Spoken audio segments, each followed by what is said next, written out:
finale is set and you know who your opponent is, how do you feel about the matchup you have set with Olivier here for the PFL 2022 finale? Yeah, I feel good. I didn't, obviously, I tried to totally not think about that fight at all between Olivier and Martinez. I knew I couldn't let that distract me, being 2 fights before my fight with Pettis. I just totally tried to focus all my attention again on Pettis. But now, obviously, a couple of minutes since I've had, yeah, good. I've trained with Olivier before at TriStar.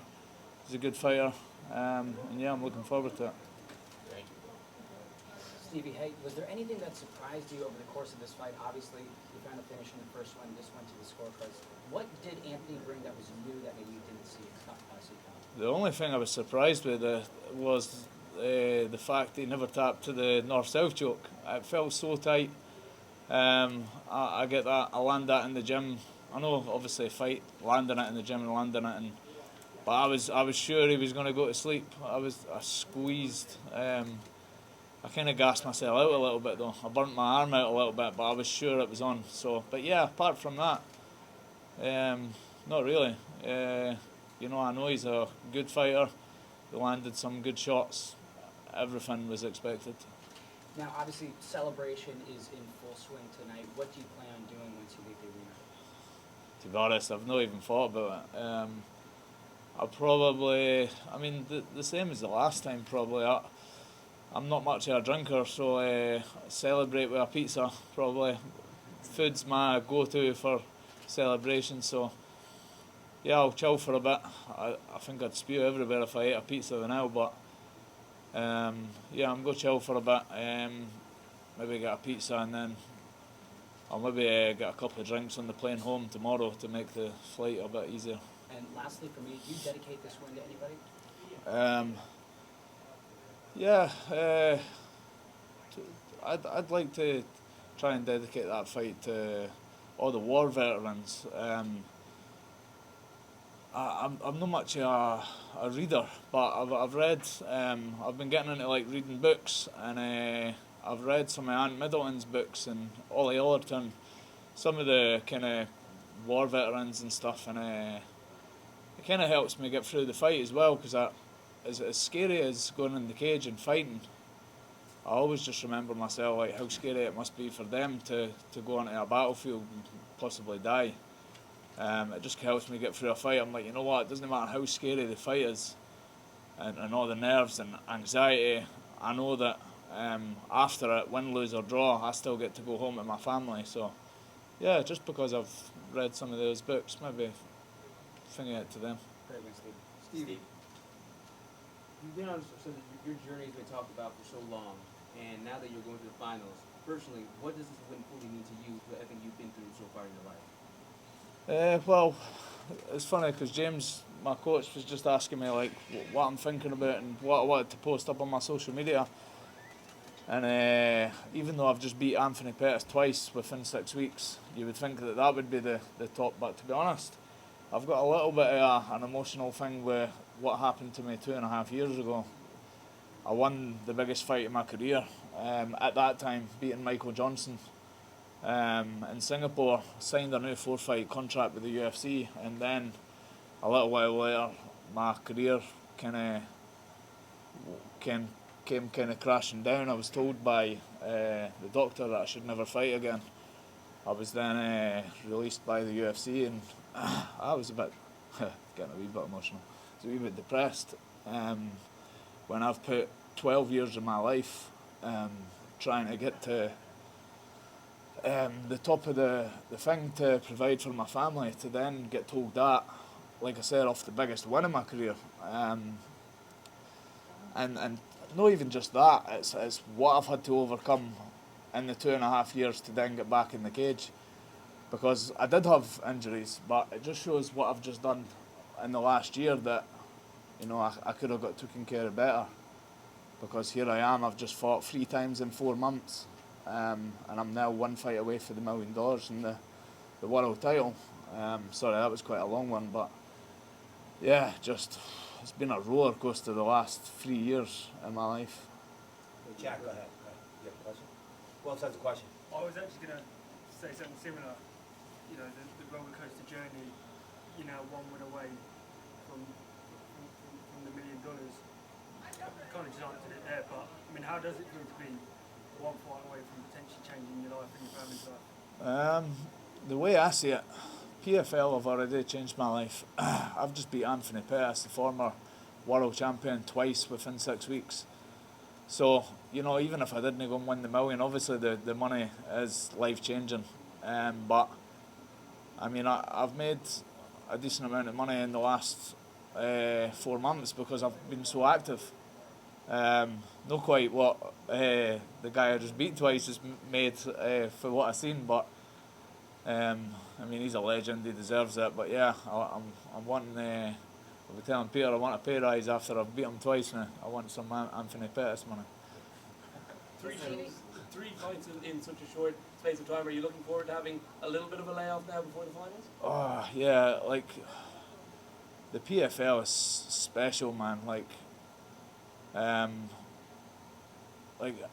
it's I've been on fight camp since January basically, and the diet and the staying at the gym, I've sacrificed a lot. I've got my own gym at home as well, so I've totally just left that up to my guys. Luckily, I've got good guys at my gym, Braveheart MMA in Kirkcaldy.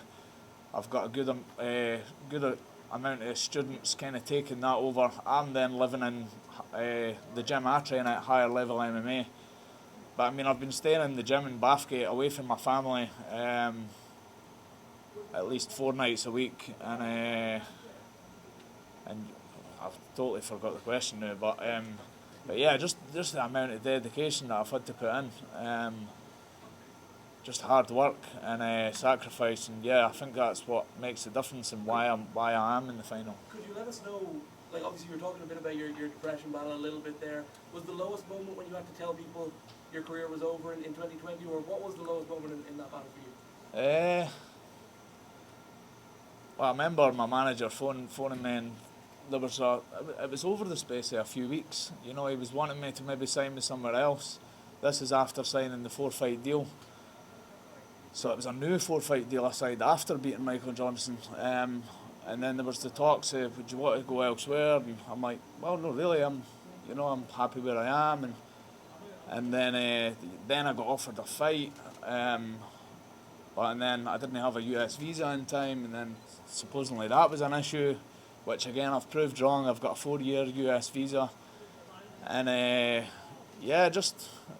not gonna lie, I cried a little bit when then I was told like that's your career over, because like I said, the amount of sacrifice and everything I have to do, and I've got 4 kids, I've got a wife, I've got a mortgage, you know, I've got a lot going on, and then to be told it's like, you know, it's like somebody that's put orders.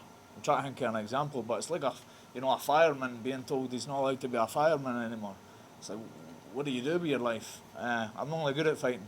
I'm not really good at much else because I've dedicated myself that much. Yeah. Let me do Scott from the Post. Yeah, so obviously now you're going to the finals here. The stakes are very high now. You know, you really kind of want to at least get to the cage. You know, we've seen a couple of past champions from last year. They're actually out of the playoffs just because of injuries. Like, how do you kind of balance the training aspect with also kind of keeping your body fresh in time for the finals? So I would say, like I said, 2.5 to 3 years ago, I was told that, you know, I had injuries that I should, you know, that was pretty bad. And now I've just proved that I've fought 3 times in 4 months, active, no injuries. I don't feel injured now. I might be a wee bit more sore tomorrow, but I've no injuries, and I would dedicate that to Bikram yoga. I go to Bikram yoga at least once a week, and it's just healed my body. 90 minutes of Bikram yoga, at least once a week, and it's honestly just healed my body so much. It keeps me from breaking down.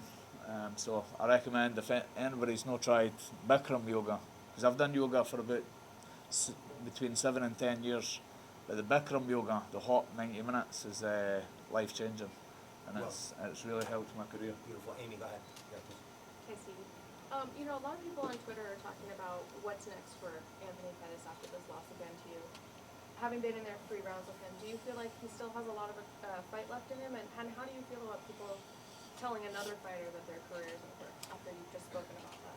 You know what? Seeing this kind of life now, this era of life, you're always going to get guys. I'm going to go on my phone later and I'm going to get maybe over 100 messages telling me I'm shit and that you know, they maybe even want me to die and all crazy stuff. Social media is just that basically, but they don't realise the amount of sacrifice and how good a fighter I am. Not trying to blow my own trumpet or that, but yeah, I mean, Pettis, yeah, he's just lost his last 2, but it's both to me, and I'd say I'm a pretty good fighter. But before that, he won. He beat Miles Price, that I know, good friend, who's also a good fighter.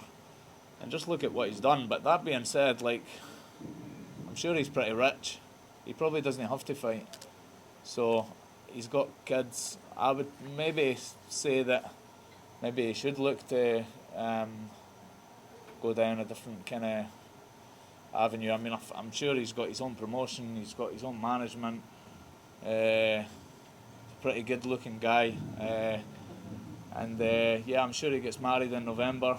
So yeah, if anything, I've probably done him a favour by, you know, me beating him, because it would have been 2 weeks before his wedding. At least he can go and enjoy his wedding now. I'm sure his wife will be a wee bit happy about that part. And he's already got money. I need the money. So yeah, I'm a big fan of Pettis though. Even though I just fought him twice, like, I'm looking forward to getting a selfie with him later and maybe a beer or whatever.